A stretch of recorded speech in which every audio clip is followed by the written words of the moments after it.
Hello बच्चों, आज हम बात करेंगे क्लास 10th के चैप्टर प्रकाश के बारे में, जिसके नेक्स्ट लेक्चर में हम बात करेंगे उत्तल दर्पण से प्रतिबिंब का निर्माण।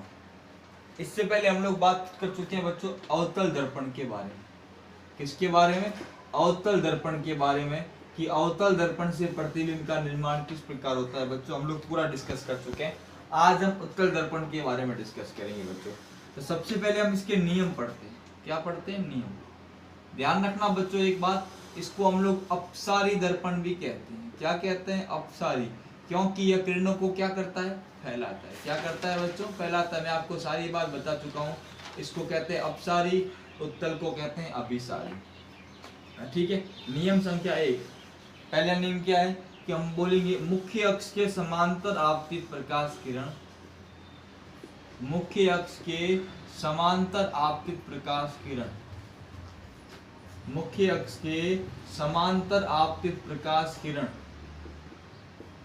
परावर्तन के पश्चात, परावर्तन के पश्चात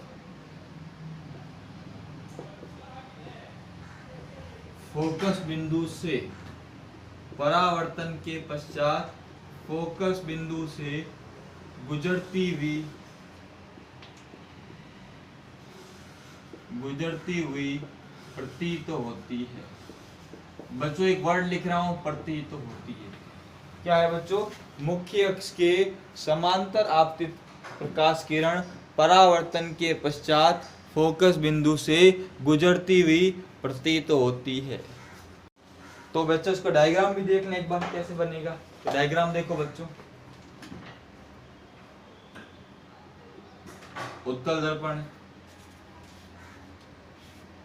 ये P, इसका फोकस बिंदु कहाँ होता है? पीछे होता है बच्चों। ये C। अब बच्चों ये है मुख्य अक्ष के समांतर आपतित किरण।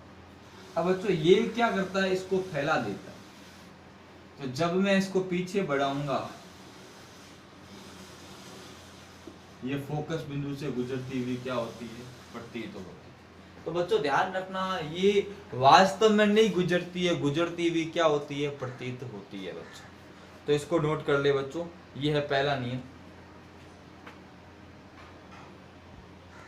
तो बच्चों ये है फर्स्ट नियम। नियम संख्या 2 की बात करें बच्चों, यहां लिख लेता हूं नियम 2। नियम 2 क्या है? फोकस बिंदु पर आने वाली प्रकाश किरण,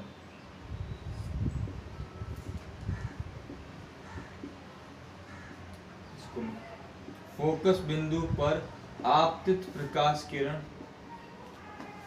आपतित प्रकाश किरण परावर्तन के पश्चात, परावर्तन के पश्चात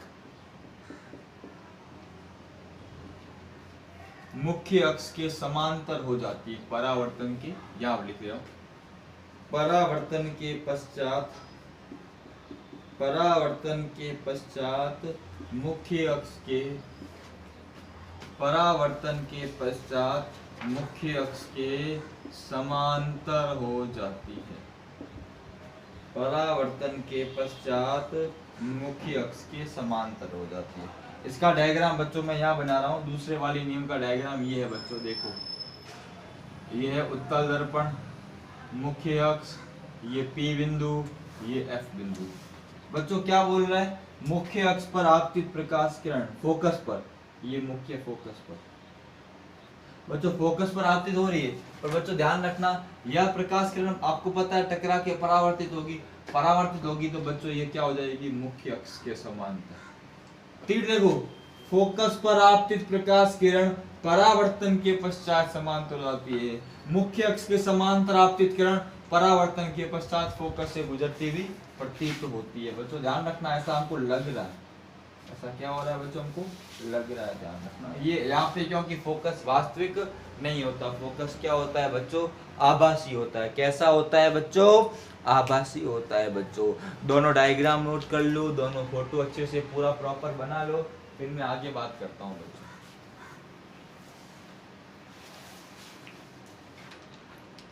ठीक है, आई थिंक कर लिया होगा। आगे वाले 2 नियमों की बात करूं बच्चों,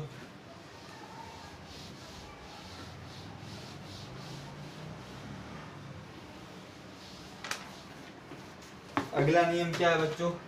नियम संख्या 3, ध्रुव पर आपतित प्रकाश किरण, ध्रुव पर आपतित प्रकाश किरण परावर्तन के पश्चात मुख्य अक्ष के साथ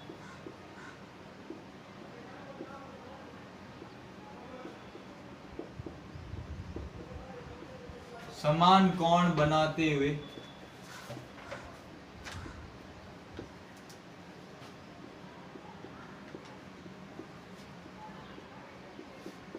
परावर्तित हो जाती है।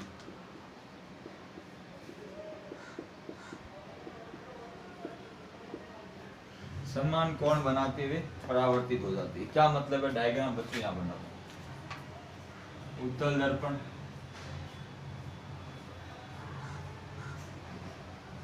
ये P, ये F और यहाँ कहीं होगा C। क्या बोला है? मुख्य ध्रुव पर बच्चों, सॉरी ध्रुव पर आपतित प्रकाश किरण ये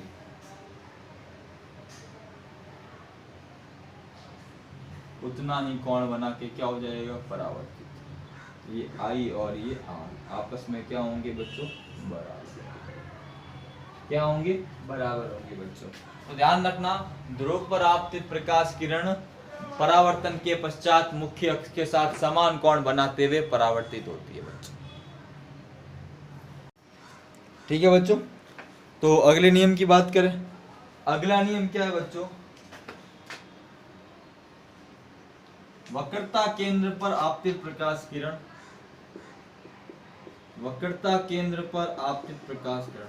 बच्चों हम बात कर रहे हैं उत्तल दर्पण की, ध्यान रखना। तो मैं उत्तल दर्पण लिख नहीं रहा हूं, तो समझ जाना। वक्रता केंद्र पर आपतित प्रकाश किरण परावर्तन के पश्चात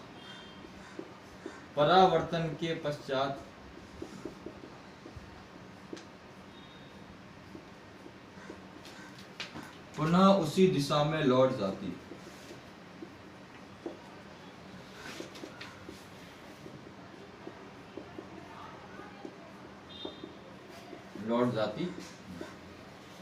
डायग्राम बनाए बच्चों।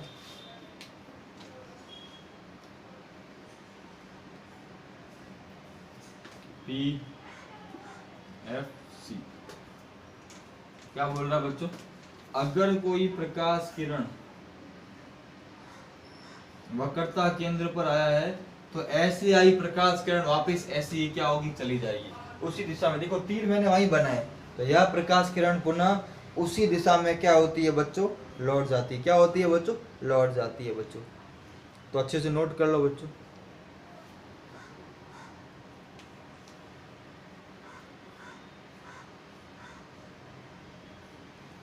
ठीक है बच्चों, स्क्रीनशॉट ले लिया होगा आई थिंक आपने बच्चों। अब हम बात करते हैं प्रतिबिंब निर्माण के बारे में। किसके बारे में? प्रतिबिंब निर्माण के बारे में बच्चों। अब हम बात करेंगे किसके बारे में? प्रतिबिंब निर्माण के बारे में। दो स्थितियां हैं बच्चों।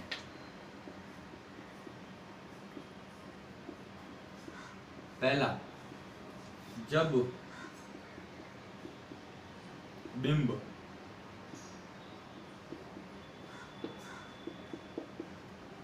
अनंत पर, कहाँ? अनंत पर। अच्छा देखो डायग्राम यहाँ बनाता हूं।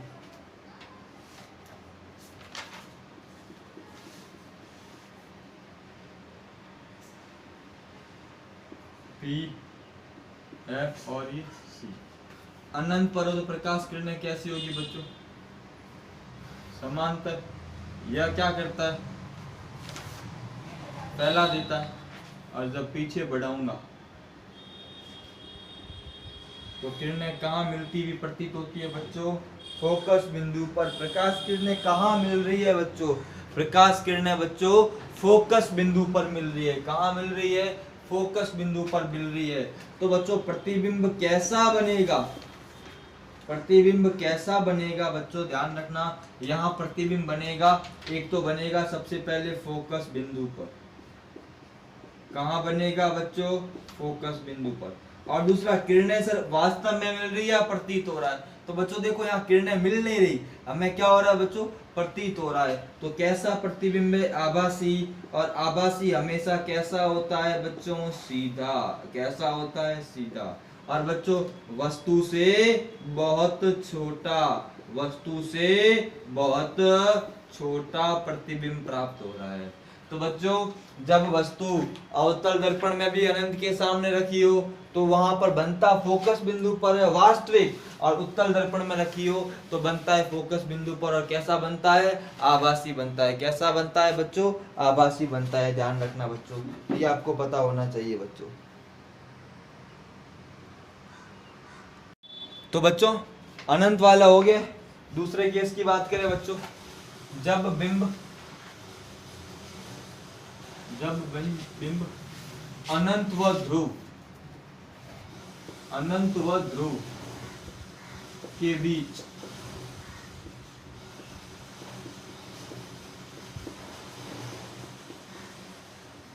कहाँ रखा है बच्चों, अनंत व ध्रुव के बीच में कहीं पर भी रखा है बच्चों। देखो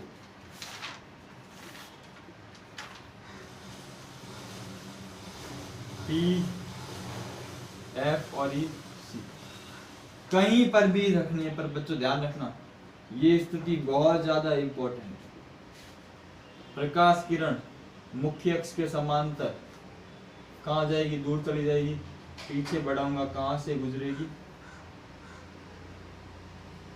फोकस बिंदु से। और दूसरा ध्रुव पर आपतित प्रकाश किरण ये क्या हो जाएगी, इधर चली जाएगी। इसको जब पीछे बढ़ाऊंगा, देखो ये किरण इधर जा रही है, ये इधर जा रही है, दोनों किरणें नहीं मिल रही, पर दोनों को जब पीछे बढ़ाया तो इस बिंदु पर मिल रही है, और ये क्या बन गया, प्रतिबिंब। कौन सा, ए। अब देखो ये प्रतिबिंब बच्चों, अब यहां देखो प्रतिबिंब कहां बन रहा है, तो बोल सकते हैं P व F के बीच, ध्रुव व फोकस बिंदु के बीच। कैसा बच्चों, हमें मिलती हुई प्रतीत हो रही है, तो कैसा है, आभासी। और आभासी हमेशा कैसा होगा बच्चों, सीधा। और वस्तु से क्या हो गया, छोटा। क्या हो गया, बिंब से छोटा, या वस्तु से क्या हो गया, छोटा हो गया।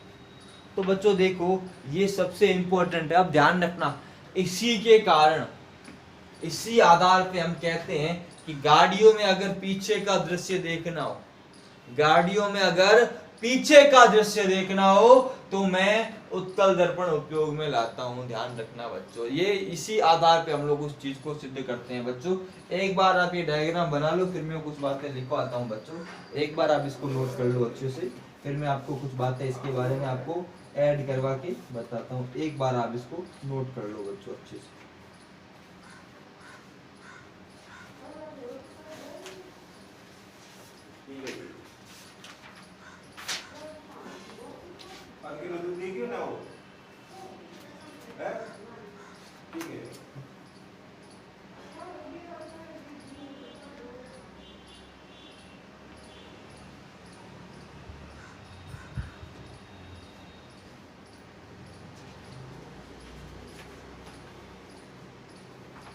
ठीक है बच्चों, तो हम लोग क्या कह सकते हैं बच्चों,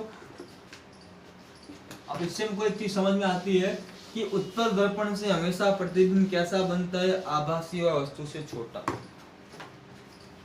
नोट में लिख सकते हैं, उत्तल दर्पण से सदैव, उत्तल दर्पण से सदैव आभासी,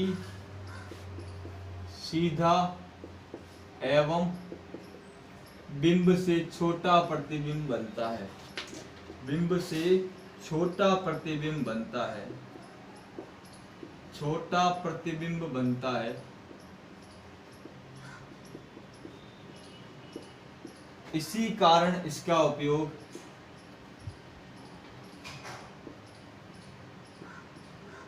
इसी कारण इसका उपयोग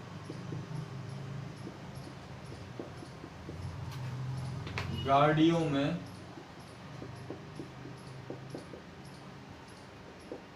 पीछे का दृश्य